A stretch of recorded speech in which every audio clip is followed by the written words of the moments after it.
దేవాదాయ శాఖ వాళ్ళు ఏం చేస్తున్నారు? దేవాదాయ శాఖ ఏం చేస్తుంది? ప్రొటెక్షన్ ఎందుకు ఇవ్వలేకపోతుంది టెంపుల్స్ కి? అంటే ఒక బన్నమ్ముకునే ఆయనకి ఉన్న విలువ ఇంట్లో రోజు దీపం పెట్టుకునే ఆడదానికి లేదా?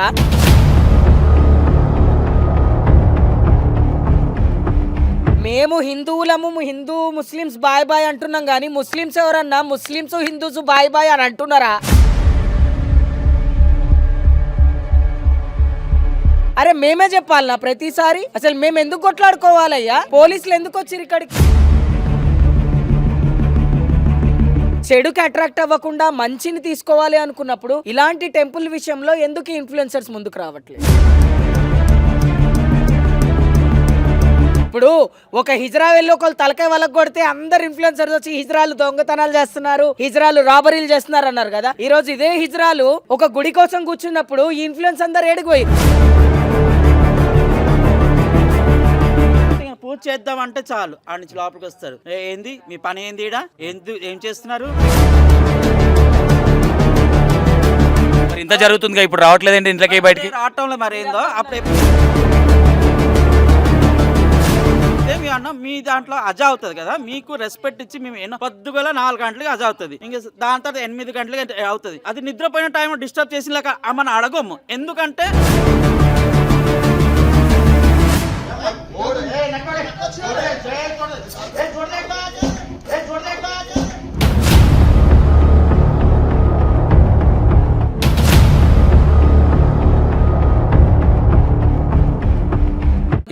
ఎవరు చంపుతారంటే ఈ ముస్లిమ్స్ అయినా గత నేను ఎన్నో ఇప్పుడు నేను వచ్చి కూడా నేను 25 ఇయర్స్ 23 ఇయర్స్ నుంచి ఉన్నా నేను ఇక్కడని. ఏంటంటే నేను ఒక హిందూ అనుకుని మా ఇంట్లో ఎట్లా పూజ చేస్తాం, ఆ గుడి ఇక్కడ ఉంది కదా, అప్పుడు మేము శివరాత్రికి సంథింగ్ చిన్న చిన్న ఎప్పుడైనా అమాస వెళ్ళిన తర్వాత కొంచెం కడుక్కోవడం. ఇక్కడ ఎవరు పూజ చేసిన వాళ్ళని అంటున్నారా? కొంచెం చూడండి, ఏదో సంథింగ్ పూజ చేద్దామంటే చాలు ఆడ నుంచి లోపలికి వస్తారు. ఏంది మీ పని ఏంది, ఈడ ఏం చేస్తున్నారు? కొబ్బరికాయలు కొట్టుడైంది, పసుపు కుంకుమలు వేసుడైంది. మరి ఇంత జరుగుతుంది ఇప్పుడు రావట్లేదండి ఇంట్లోకి బయటికి రావటంలో మరి ఏందో అప్పుడు ఎప్పుడైనా అదే గొడవ ఆయనకి నాకు. మొన్న ఆయన నాకు అలా తమ్ముడు అడిగాడు, మీ కల్చర్లో మరి ఏంది మీ డెక్కులు పెట్టుడైంది, డాన్సులు. మా కల్చర్ డెక్కులు పెట్టుకుని న్యూసం చేయటం లేదు, దేవుడు పాటలు పెడుతున్నావు, భక్తి పాటలు పెడుతున్నాం. దానికి బతుకమ్మ ఉన్నది. ఇప్పుడు బతుకమ్మలు అంటే ఆడతారా ఓన్లీ ఇది లెక్క స్టాండింగ్? మన కల్చర్ మీ కల్చర్ గురించి మాట్లాడే అర్హత వాళ్ళకి ఇక్కడ ఉంది. అదే అడిగితే మీ అన్న మీ దాంట్లో అజా అవుతుంది కదా, మీకు రెస్పెక్ట్ ఇచ్చి మేము ఎన్నో పొద్దుగల 4 గంటలకి అజా అవుతుంది, ఇంకా దాని తర్వాత 8 గంటలకి అవుతుంది. అది నిద్రపోయిన టైం డిస్టర్బ్ చేసినాక మనం అడగము. ఎందుకంటే మనం తెలుసు 3 మతాల్లో మనం ఎంత గౌరవిస్తాము. అలాగని మీకు అట్లా అబ్జెక్షన్ పెడతా అవుతుందా? అట్లా ఆయన అడుగుతున్నాడు ఆ రోజు. నీకెందుకు, మీరు ఈ రోజు ఉంటారు రేపు పోతాం. అవును, ఈ రోజు ఉంటాం, రేపు పోతాం, కానీ మేము పోరాడి పర్మనెంట్ ఉంటాడు ఏందో మేము పోరాడింది గుడి గురించి, స్థలం గురించి కాదు. మాకు ఏదో మాకున్నదో లేదో మేము అట్లా పోరాడతాం. మేము ఎప్పటికైనా మేము స్థలం గురించి కాదు, గుడి గురించి అయినా అని ఒప్పుకున్నా. నీకు చేస్తావు ఒక రోజు కనిపిస్తావు కదా అని బెదిరిస్తున్నాడు ప్రతిసారి. ఇదిగో మా పిల్లలు చెప్తారు, మరి మా కోడలు ఉంటారు, ఆమెకి ఎందుకు అట్ట అంతకన్నా ఆ దేవుడు పూజలు పునస్కారాలు ఆమె అవసరమా, ఏదో ఒకటి చూస్తానే వాళ్ళకి చెప్తాదట. నేను హిందూ దానికి నీ పూజ చేయడం తప్ప, అది ఆయనకి మాకు గొడవలు. ఎప్పటికైనా ఎప్పుడు వినాయక చవితి వచ్చినా కూడా గొడవలే, దేని కూడా చిచ్చు పెడతాడు. ఓకే ఓకే అక్క, మీరు చెప్పండి, ఇలాంటి శిష్యులు తరచుగా జరుగుతూనే ఉన్నాయి, ఏ విధంగా చూడవచ్చు? దీన్ని ఏ విధంగా చూడాలి అంటే, సర్వమత సమ్మేళనం అని చెప్పి మన పెద్ద పెద్ద వాళ్ళు కూర్చొని అందరు మతాలని కూర్చోబెట్టి మాట్లాడుతున్నారు కదా. అక్కడ మాట్లాడుకునే వాళ్ళు బాగానే ఉంటున్నారు, కానీ నిజంగా గ్రౌండ్ లెవెల్లో చూసుకుంటే మనం కొట్లాడుకుంటున్నాము అంటే న్యాయపరంగా మా పూజలు మమ్మల్ని చేయించుకొనివ్వండి అని మేము ఎప్పటి నుంచి అడుగుతూనే ఉన్నాము. అది అన్ని చోట్ల అట్లనే అడుగుతున్నాం. మొన్న చూస్తే పెద్దమ్మ గుడికి అట్లనే ప్రాబ్లం అయింది, తర్వాత మన లాల్ దర్వాజాలో అట్లనే ప్రాబ్లం అయింది, మొన్న మల్కాజ్గిరిలో అదే ప్రాబ్లం అయింది. అంటే హిందూ దేవాలయాల పైన ఎందుకు ఇట్లాంటి పనులు జరుగుతున్నాయి అనేటువంటిది ఒకటి మనం లిస్ట్ అవుట్ చేయాలి ఫస్ట్. అంటే హిందూ గుళ్ళ పైననే ఎందుకు ఇంత జరుగుతుంది? ఆదాయం కూడా హిందూ గుళ్ళ మీదనే ఎక్కువ ఉంది కదా. హిందూ గుళ్ళ మీద అంత ఆదాయం ఉన్నప్పుడు దేవాదాయ శాఖ వాళ్ళు ఏం చేస్తున్నారు? దేవాదాయ శాఖ ఏం చేస్తుంది? ప్రొటెక్షన్ ఎందుకు ఇవ్వలేకపోతుంది టెంపుల్స్కి? వీళ్ళు ప్రొటెక్షన్ ఇవ్వకపోవడం వల్లనే కదా హిందూ మతవాదులు మనస్తాపానికి గురై బయటకు వస్తున్నాము. ఈరోజు హిందూ దేవాలయం ధ్వంసం అయినందుకే బయటకు వచ్చి మాట్లాడుతున్నాం, లేకపోతే మా ఇంట్లో దేవుడు లేడా? ఇంకోటక ఈ మధ్య కాలంలో ఏదైతే కోవా బన్ను ఇష్యూ ఉందో, హిందూ మతానికి సంబంధించిన చాలా మంది ఇన్స్టాగ్రామ్ ఇన్ఫ్లుయెన్సర్లు కావచ్చు, సోకాల్డ్ కావచ్చు, ప్రతిదాన్ని ప్రశ్నించారు. మరి ఇలాంటి ఇష్యూలు ఎందుకు ప్రశ్నించట్లేదు అనుకుంటున్నారు? ఇప్పుడు కోవా బన్ విషయంలో మాట్లాడితే మేడారంలో 20 రోజుల 10 డేసో 15 డేసో కోవాని మనం స్టోర్ చేస్తే అది పాడవుతుంది.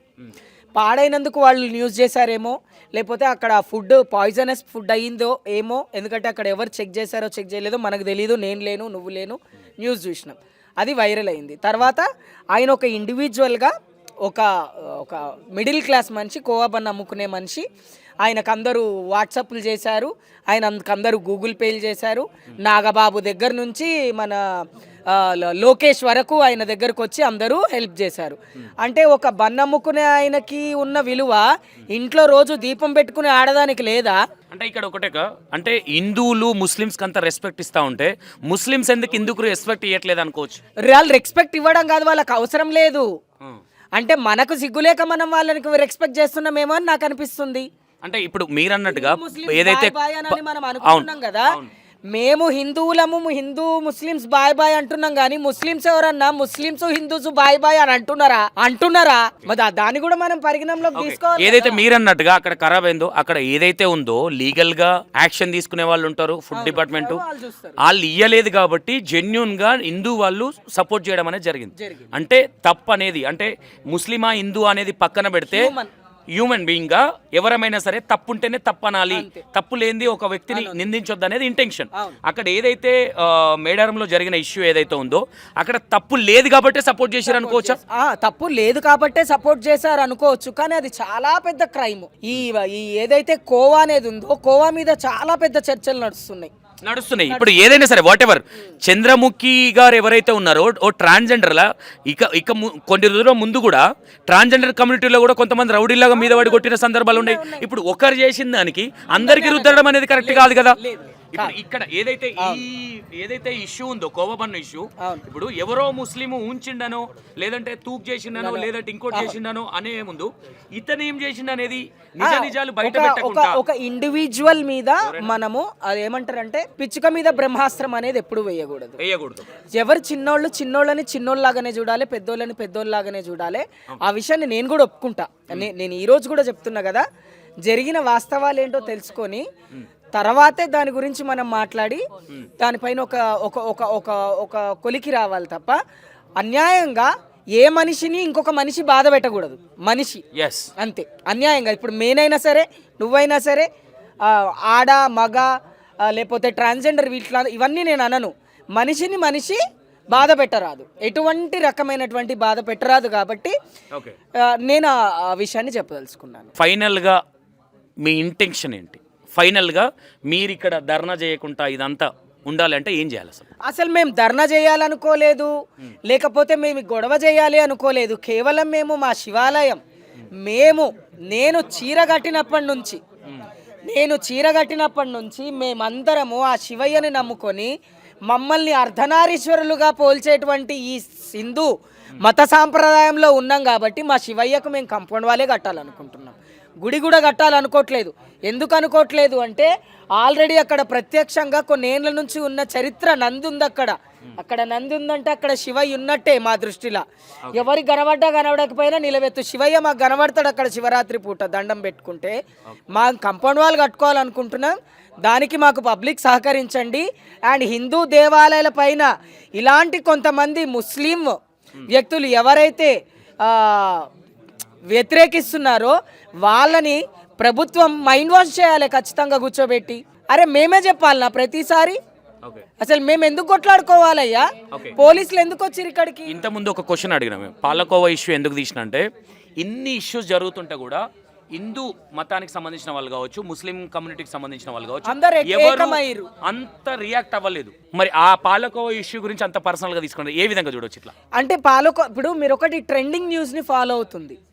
ఇప్పుడు ఆల్కరిథంలో ట్రెండింగ్ న్యూస్ ఏముంది, మన గూగుల్ మ్యాట్లో కావచ్చు, లేకపోతే స్నాప్లో కావచ్చు, లేకపోతే చాట్ జీపీటీలో కావచ్చు, ట్రెండింగ్ అంటే ఓన్లీ పాలకోవానే కనిపిస్తుంది మీకు.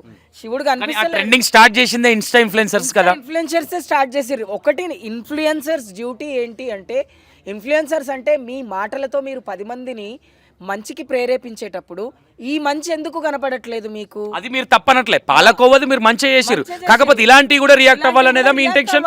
ఖచ్చితంగా ప్రతిదీ. ఈరోజు ఒక 3 సంవత్సరాల అమ్మాయిని తీసుకొని వెళ్ళి రేప్ చేసి వాడిని జలసమాధి చేసినప్పుడు పాలకోవాకి ఇచ్చిన ఇంపార్టెన్స్ ఆ చిన్న పసి ప్రాణానికి ఎందుకు ఇవ్వలేకపోతున్నారు మీరు? మీ ఇంటెన్షన్ పాలకోవకి ఇచ్చిరని కాదు, ప్రతిదానికి ఇవ్వాలనేదా? ఇవ్వాలని ఇండివిజువల్గా యాజ్ ఎ హ్యూమన్గా ప్రతి హ్యూమన్ వర్క్ని ఖచ్చితంగా ప్రమోట్ చేయాలి. ప్రతి హ్యూమన్కి జరిగే ఇష్యూస్ని ప్రతి ఇన్ఫ్లుయెన్సర్ ముందుకు తీసుకెళ్ళాలి. ఒకప్పుడు జర్నలిజం ఉండేది, ఓన్లీ జర్నలిస్ట్ మాత్రమే పనిచేసేవాళ్ళు, ఓన్లీ ప్రెస్ మీడియాసే పనిచేసాయి. As an individual every human, ఎవరి దగ్గర ఐఫోన్ కాదు, జస్ట్ కెమెరా ఉన్న ఫోన్ ఎవరి దగ్గర ఉన్నా వాళ్ళందరూ ఈరోజు ఇన్ఫ్లుయెన్సర్సే. Everyone is a celebrity. అందరూ సెలబ్రిటీసే. ఈరోజు సోషల్ మీడియా అనేది చాలా పెద్ద ప్లాట్ఫామ్.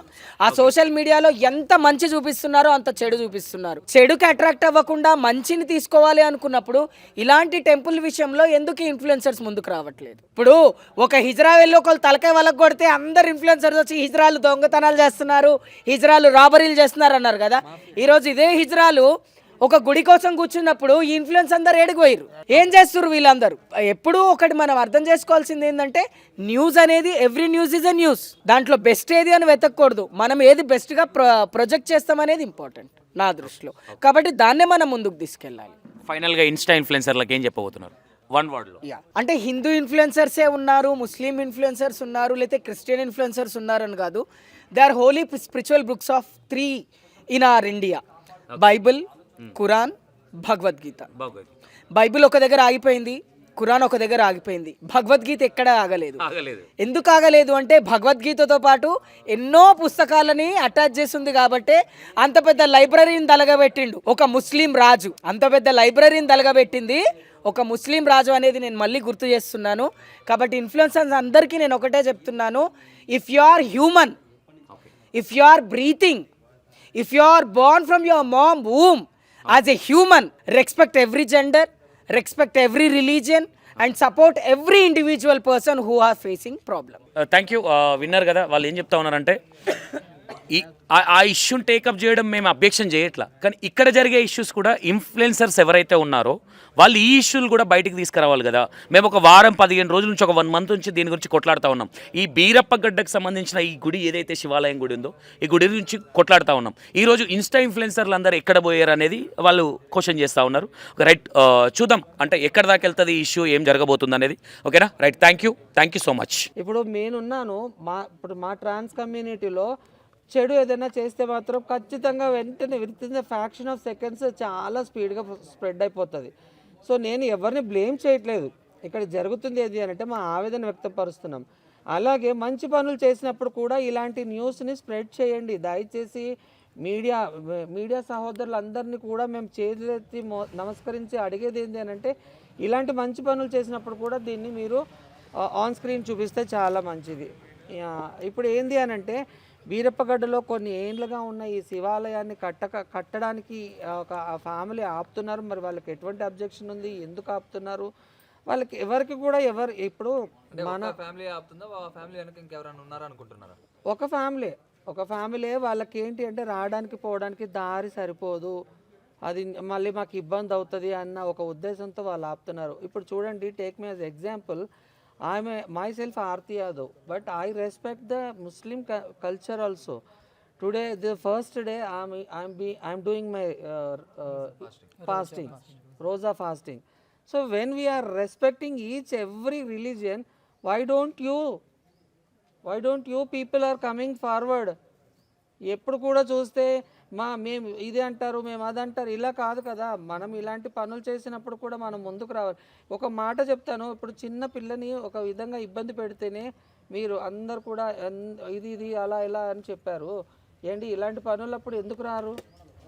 మేడారం జాతరలో కొన్ని కోట్ల మంది వస్తారు, ఏమా కొమరెల్లి జాతరలో కొన్ని కోట్ల మంది వస్తారు. మాది హిందూ ధర్మం అంటారు, అలా అంటారు, ఇలా అంటారు. నిన్న కాక మొన్న జరిగిన అదేం జాతర, ఏడుపాయల జాతరకి, ఇలాంటి వాటికేనా వెళ్తాము? మన దగ్గర ఉన్న గుళ్ళని కాపాడుకునే బాధ్యత మనకు లేదా? మన బాధ్యత కూడా మనం ఎప్పుడు చూసినా ఇది నా హక్కు నా హక్కు అంటారు. మన బాధ్యతలను కూడా మనం విస్మరించకూడదు. మన బాధ్యతలను కూడా మనము సక్రమంగా చేయాలి. ఏం చెప్తారు, ఏం డిమాండ్స్ ఉన్నాయి? మరి వాళ్ళ ఫ్యామిలీ ఇంకా ఆపుతూనే ఉంది కదా, ఎంతమంది ఆపినా ఆగదండి. పోలీసులు కూడా వచ్చి తిడుతున్నారు, పంపిస్తున్నారు ఇక్కడ నుంచి. దైవ కార్యము ఎంతమంది వచ్చినా ఆపినా ఆగదు.